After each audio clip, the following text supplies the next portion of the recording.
আল্লাহ পাককে রাজি করতে যায় যদি আমাদের গর্দান কাটা যায় সেটাও কাটতে প্রস্তুত।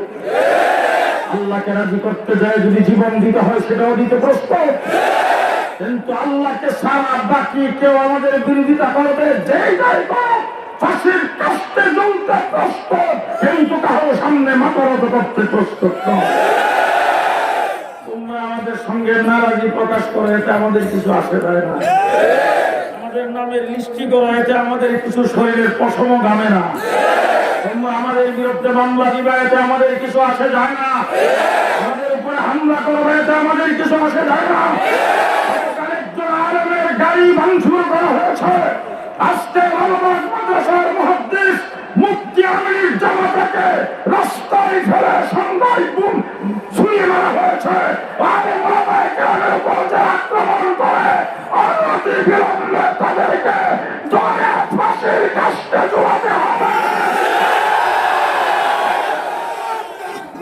আল্লাহু আকবার। ইসলাম জিন্দাবাদ জিন্দাবাদ। ইসলামের শত্রুরা হুঁশিয়ার সাবধান। ইসলামের শত্রুরা হুঁশিয়ার সাবধান।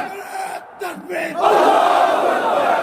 মুফতি আমির রহমাতুল্লাহ আলাইহি মেয়ের জামাতা আলমবাগ মাদ্রাসার মুহাদ্দিস হেফাজতে ইসলাম বাংলাদেশের ঢাকা মহানগরের সহসভাপতি, তার উপর আক্রমণ কোঠা মুশকিল মিল্লাতের উপর আক্রমণ সহ্য করা হবে না।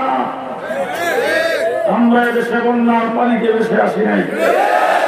আমরা এদেশে ভাড়া দিয়ে না, মামুর বাড়ির বাদাই মাও না, শ্বশুর বাড়ির ঘর জামাই আমার। আমরা এদেশেরই সন্তান। এই দেশে আমরা বাড়িওয়ালা। দেশ স্বাধীনের জন্য রক্ত আমাদের পূর্বপুরুষরা দিয়েছে। এই দেশকে আমরা রক্ত দিয়ে স্বাধীন করেছি। এই দেশে নির্দ্বিধায় চলতে পারবে না, তাদের উপর আক্রমণ হবে। কাউকে শান্তিতে থাকতে দেওয়া হবে না।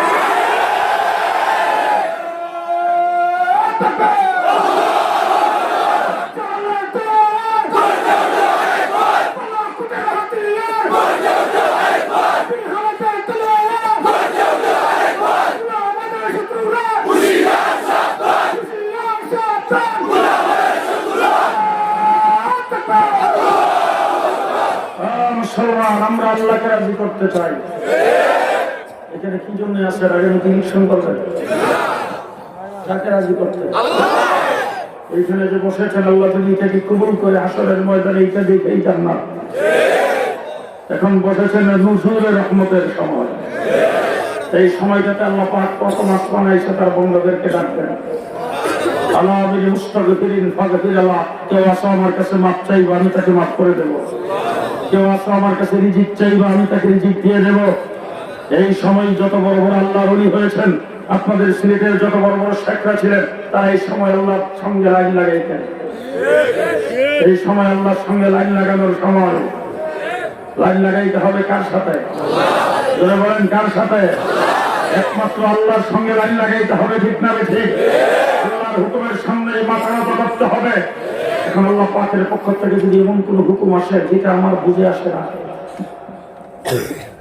যেটা আমার বুঝে আসে না, যদি এটা আমি মানি, তাহলে আমার কোন দিক থেকে আমার মনে যেটা চাই সেটা করতে পারবো না।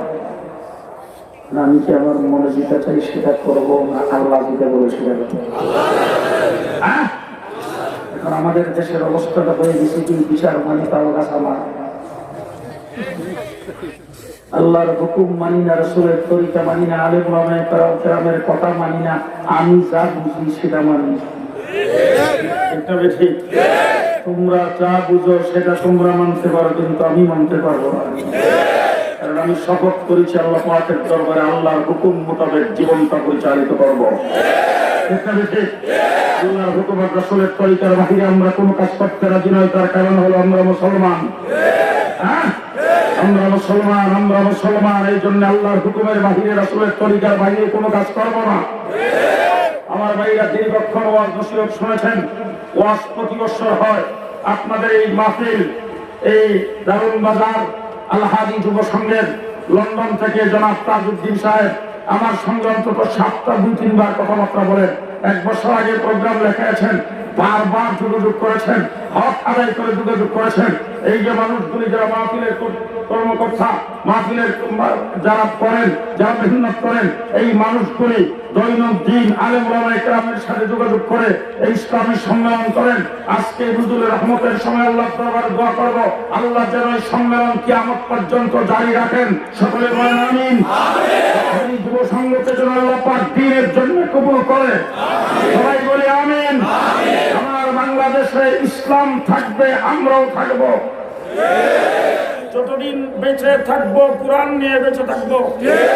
আজকে আমি শেষ কথাগুলি এই জন্য বলতেছি, দোয়ার আগে, মোনাজাতের আগে এখান থেকে বিদায় হবেন, একটা শপথ নিয়ে বিদায় হইতে হবে।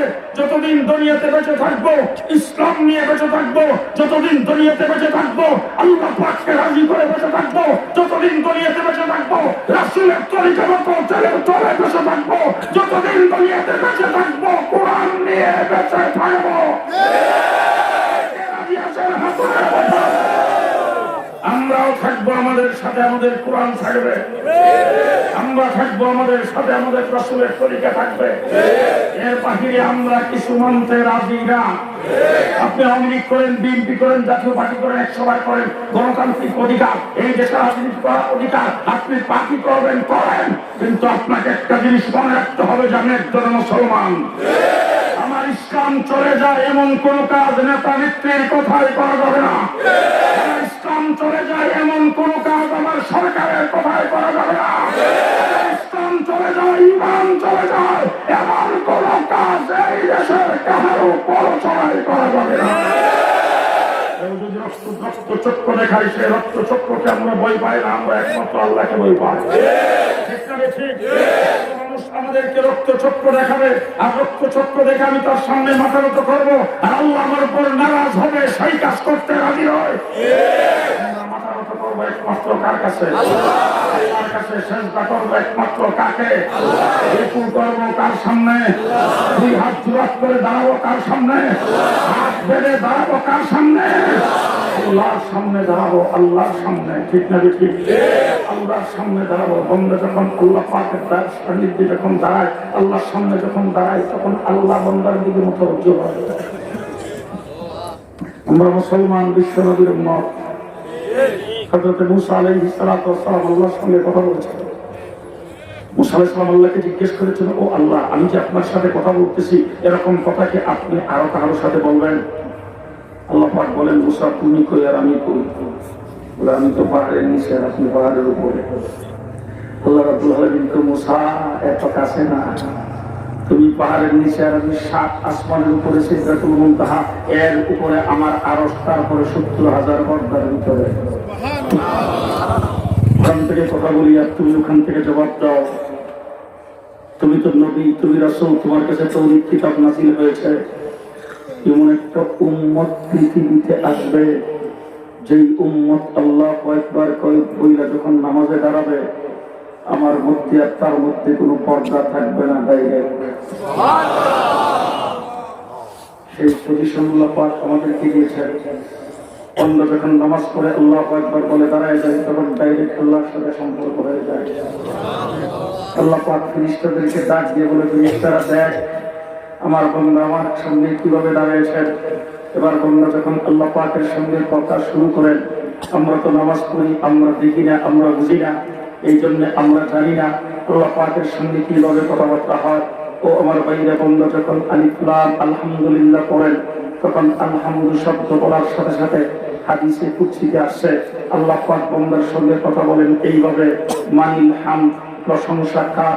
বান্দা বলে লিল্লাহ, আল্লাহ। আল্লাহ জিজ্ঞেস করেন মানিল্লাহ, আল্লাহকে। বান্দা বলেন রব্বুল আলামিন, তামাম জাহানের ফলনেওয়ালা। আল্লাহ পাক তখন প্রশ্ন করেন মানিক রব্বুল আলামিন, রব্বুল আলামিনকে।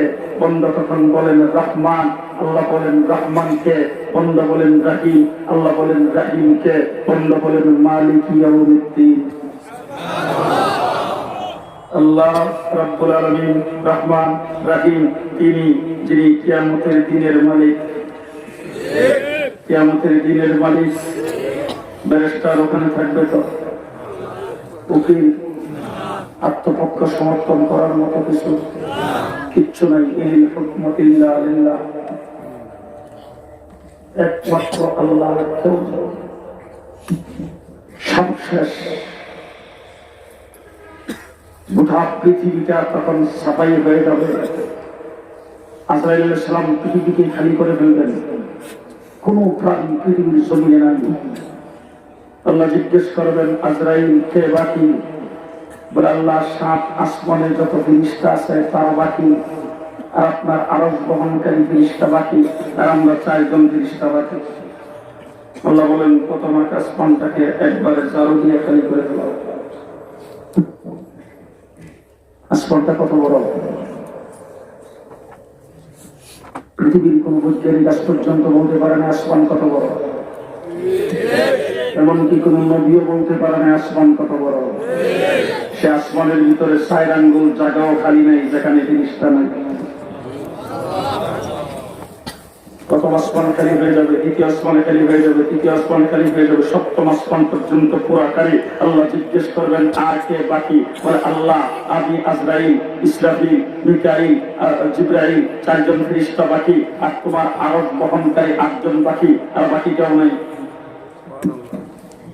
আল্লাহ বলবেন জিবরাইলের জান কবজ করো, শেষ। জিবরাইল, ইসরাফিলের জান কবজ করো, শেষ। ইসরাফিল, মিকাইলের জান কবজ করো, মিকাইলও শেষ। এবার জিজ্ঞেস করবেন আর কে বাকি? বলে আল্লাহ, আপনি আহকামুল হাকিমিন, আপনি চিরঞ্জীব, ওয়াল হাইয়ুল কাইয়ুম, আপনি সারা, আপনি আর আমি আর আরশ বহনকারী 8 জন ফেরেশতা বাকি। আল্লাহ ডাক দিয়ে বলবেন 8 জন ফেরেশতা আরশ বহনকারী, তাদেরকেও শেষ করো। এবার জিজ্ঞেস করবেন আর কে বাকি? বলে আল্লাহ, আমি আর আপনি। আল্লাহ তখন বলবেন মউত ইয়া মালিকাল মউত, মালিকুল মউত। মালিকুল মউতের উপর যখন আল্লাহ মৃত্যু ডালবেন তখন চিৎকার করে আজরাইল বলবে মৃত্যুর কষ্ট এমন যদি জানতাম কারো জান কবজ করতাম না। মালিকুল মউত যখন মরে যাবেন তখন আল্লাহ ছাড়া আর কেউ। আল্লাহ তখন ডাক দিয়ে বলবেন কোথায় মিস্টার ট্রাম্প, কোথায় মিস্টার বুশ, কোথায় কোথায় সে কুষ্টিয়ার এসপি সাহেব যিনি বক্তৃতায় দাঁড়িয়ে বলেছিল আরে গোলাম একরামের হাত ভেঙে দিবে।